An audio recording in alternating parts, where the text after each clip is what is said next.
आपल्या वाडा पोलीस स्टेशनच्या अंकीमध्ये ज्यांच्या विरुद्ध पूर्वीचा अभिलेख आहे अशा गुन्हेगारांना आम्ही तडीपार करण्यासाठीचे प्रस्ताव पाठवले होते।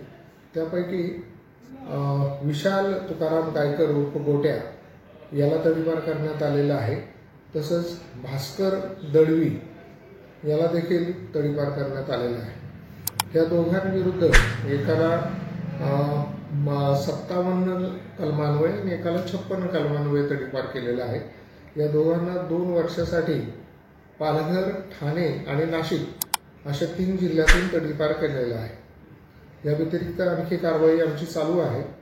मागील वर्षामध्ये आम्ही 107च्या एकूण 17 केसेस, 109च्या 73 आणि 107च्या 663 अशा मिळून एकूण केसेस आमच्यात ज्या प्रतिबंधक कारवाई आहे ते 777 झालेले आहेत।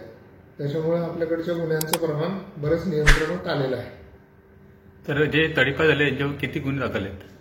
हे तडीपार भास्कर दळवी जे आहे त्याच्या विरुद्ध 10 पेक्षा जास्त गुन्हे दाखल आहेत आत्ताच्या प्रस्तावाप्रमाणे, आणि विशाल गायकर विरुद्ध 12 पेक्षा जास्त गुन्हे दाखल आहेत।